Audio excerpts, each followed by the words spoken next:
유쾌한 남자들의 시시콜콜 토크쇼 김프로쇼 지금 시작하겠습니다. 저는 김프로입니다.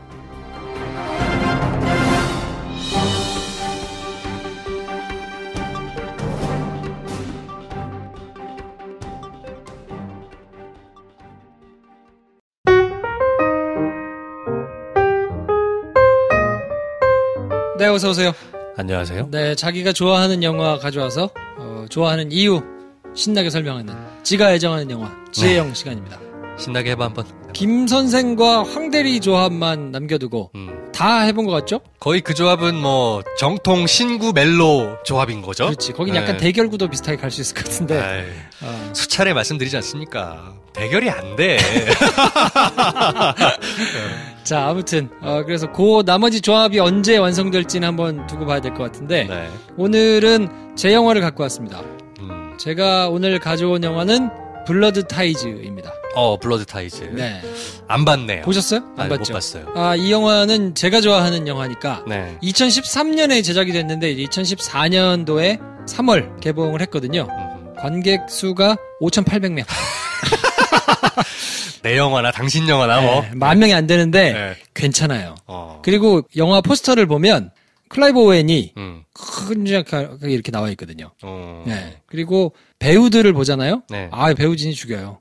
클라이브 오웬, 마리온 코티아르, 밀라 쿠니스, 조 셀다나, 어이구야. 빌리 크루덥 뭐 이런 사람들이 나와요.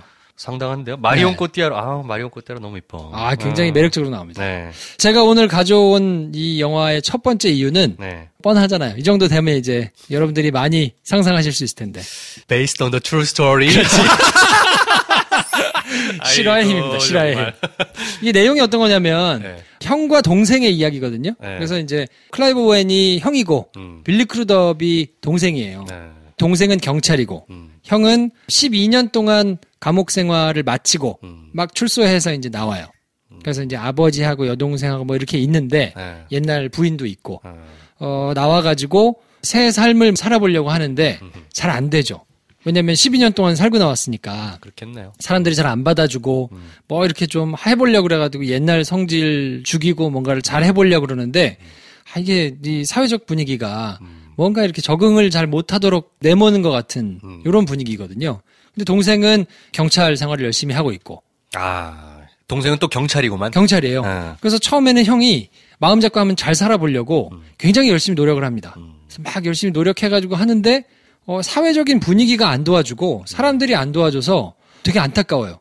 저 정도 열심히 하려고 그러는데 저렇게 안 도와주고 자꾸 삐뚤어지게 내모는 거 아닌가 이런 생각이 들다가 영화가 한 중반쯤 넘어가면 형이 약간 벼랑 끝에 온 것 같은 느낌에 다시 범죄를 저지릅니다.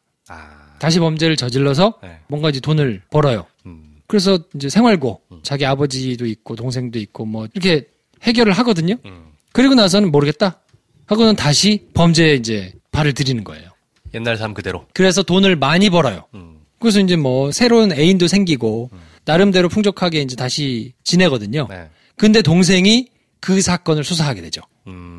그래서 이제 형이 연루된 범죄를 수사하게 되면서 동생이 뭔가 이제 막 갈등이 있고 또 동생은 동생 나름대로의 삶이 있거든요. 그렇겠지. 네, 근데 그 삶이 형 때문에 영향을 받아요. 그래서 뭔가가 이제 망가지기 시작하고 범죄자의 동생이기 때문에 경찰에서도 뭔가 저기가 있고. 네. 그러니까 나름대로 또 답답한데 그래서 형이 저지른 범죄와 그거를 밝히려는 동생과 뭐 근데 또 가족적으로는 밝히면 안 되잖아요. 애매하네요. 네, 내적인 갈등이 막 있으면서 그게 이게 쭉 풀어져 가는 영화인데 실화예요.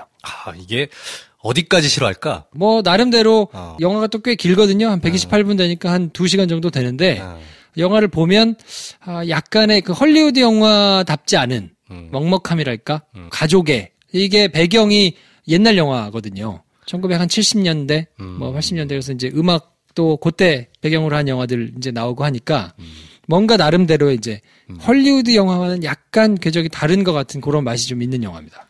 포스터를 보니까 적이 되어 만난 형제라는 카피가 있네요. 그렇죠. 네. 너무 빤한 것 같은 느낌이 조금 있거든요. 지금 들어보면 그렇잖아요. 설정 자체도. 구도만 놓고 보면 예상되는 그런 네, 느낌이 버디 나네요. 무비인데 형은 네. 범죄자고 동생은 경찰인데 사건 때문에 서로가 영향을 받으면서 얽혀지는.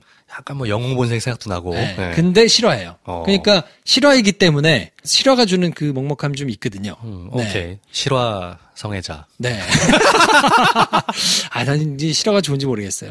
아무튼 그래서 실화가 주는 힘이 첫 번째 이유고 두 번째 이유는 제가 앞서서도 잠깐 말씀드렸지만 탄탄한 배우진. 지금 같으면 이 영화 개런티가 아마 더 올라가겠죠. 2013년이면 2012년에 제작을 했겠네요. 네. 지금은 되게 많이 개런티가 올라가 있을 것으로 예상되는 배우들이 많이 있네요. 네, 조 셀다나도 있고 밀라 네. 쿠니스도 있고 클라이브 오웬도 마찬가지고 마리온 코티아르도 뭐 그렇고 네. 감독이 기욤 까네 감독인데 이 사람은 이제 배우기도 하고 기욤까네. 네. 발음이 참. 네, 프랑스 사람인데 본인 스스로가 이제 배우기도 하고 뭐 감독도 하고 이 영화 같은 거는 이제 제작 각본 본인이 다 참여해가지고 했거든요. 네. 근데 평가는 로튼 토마토에서는 뭐 그렇게 신선도가 높지는 않았어요. 그렇게 높지는 않았는데 제가 재밌는 영화를 좀 골라보는 기준이 로튼 토마토 지수가 지나치게 높지 않은 영화. 요게 한 60점대 후반에서 70점 후반대까지 걸쳐 있는 영화를 보면 비교적 안전하더라고요. 오히려 과대평가돼 있으면 실망할 수도 있겠네요. 조금 어려울 수도 있고. 이 굉장히 평론가들로부터 극찬을 받았는데 그냥 일반인 시선에서 보면 조금 어렵거나 무슨 말인지는 알겠고 왜 칭찬을 받는지는 알겠는데 이게 뭐 재밌는지는 잘 모르겠는데 이런 경우도 간혹 있거든요. 그럴 수 있겠네요. 네. 근데 오히려 70점대 언저리에 있으면 비교적 평점이 그저께 나온다면 뭐 안전하겠다 이런 거죠. 네. 평가를 하는 사람들도 영화를 많이 본 사람들일 테니까 그치. 그 사람들이 보기에는 이미 좀 약간 진부한 거예요. 뭐 요런 구성에 요런 스토리면 좀 진부하지라고 생각해서 이제 신선도를 낮게 준 건데 일반 사람 입장에서 볼 때는 괜찮다. 진부한 스토리가 훨씬 재미적인 요소는 있거든요. 그렇죠. 네. 그래서 아무튼 5,800명 본 건 폭망한 거죠. 뭐 폭망 그 이하죠. 네. 네, 폭망한 영화인데 네. 재밌어요. 나름대로. 이게 좀 길기도 하고 한데 네. 그 시절의 음악 70년대 음악하고 이렇게 섞어가지고 이제 편집을 하고 뭐 이런 것들이 좀 일부러 한 것 같이 보이거든요. 그러니까 나름대로 그때 당시의 룩이라든지 그때 당시 소품이나 음악 이런 것들을 좋아하시는 분들한테는 나름대로 괜찮네. 뭐 이렇게 생각되실 수 있을 만한 영화입니다. 오케이. 네. 배우진이 뭐 워낙 탄탄하니까 배우들의 연기는 일단 말할 게 없어요. 그렇겠네요. 제가 클라이브 오웬 참 좋아하는데. 네. 클라이브 오웬의 내면 연기도 그렇고 마리온 코티아르가 또 뭐로 나오냐면 클라이브 오웬의 전처로 나와요. 네. 현 여자친구 아니고 전처? 전처예요. 그리고 이제 현 여자친구로 짐작했었어. 아니에요. 네. 밀라 쿠니스가 아주 젊고 예쁘니까 그 친구가 현 여자친구로 나오고 전처인데 뭐랄까 몸을 파는 여자인 거예요. 그래서 굉장히 생활고에 시달리고 있다가 클라이브 오웬이 나와가지고 제기를 하려고 하다가 마음대로 뜻대로 안 돼가지고 뭘 하냐면 되게 어이없게 그 전처를 자기가 포주 같은 역할을 하는 거예요. 그러다가 그걸 물려줘. 그래서 클라이브 오웬이 하다가 마리온 코티아르한테 물려주고 분점을 내든가 뭐 그래요. 그래서 굉장히 돈을 많이 벌어요. 뭐 마약하고 이제 그 매춘하고를 해서 돈을 막 버는데 근데 마리온 코티아르가 굉장히 생활고에 시달려가지고 막 영화 초반에는 그렇게 나오다가 중간에 자기가 이제 몸을 팔면서 굉장히 좀 막장이잖아요. 그렇게 있다가 이 사람이 오히려 포주가 돼가지고 사람들을 부리면서 뭐 이렇게 하는 변곡점이 딱 생겼을 때 신분의 변화를 그대로 따라갈 수 있게 전혀 어색하지 않고 비주얼이 그냥 확확 달라지겠구나. 연기를 굉장히 잘해요. 그리고 그 내면 연기나 나름대로 고민되는 뭐 이런 것들이 다 그대로 보이니까 야, 참 연기 잘하는구나. 마리온 코티아르 얼굴을 생각해 보니까 두 가지가 다 어울리긴 하네요. 네, 그렇죠. 아주 절묘한 캐스팅이었던 것 같아요.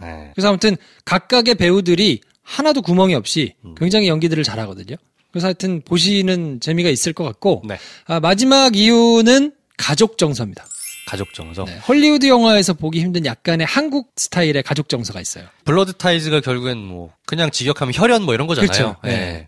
그래서 1970년대 미국이니까 그때만 하더라도 정서가 지금하고는 다르잖아요. 물론 이제 그때 당시에 한국과 비교하면 굉장히 개인주의적이었을 텐데 지금 우리가 봤을 때 약간 뭐랄까 뭔가 이런 거에 대한 느낌이 남아 있어요. 지금 형제. 미국보다는 훨씬 가족 중심이겠죠. 네, 형제와 전처와 새 애인 그리고 빌리 크루덥의 전처로 조 셀다나가 나오거든요. 동생도 전처가 있는 거야? 그렇죠. 둘 다 이혼했구만. 이혼했어요. 그러니까 그런 데서 오는 나름의 가족 정서.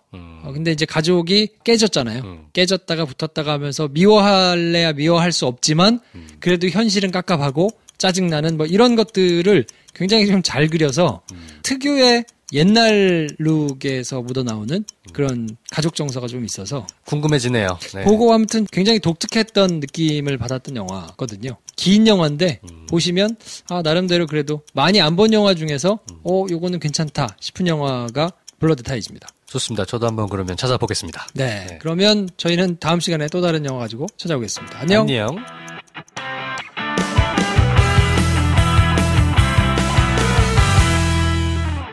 좋아요, 구독, 공유, 알림 설정 필요합니다. 필요합니다. 안녕. 안녕.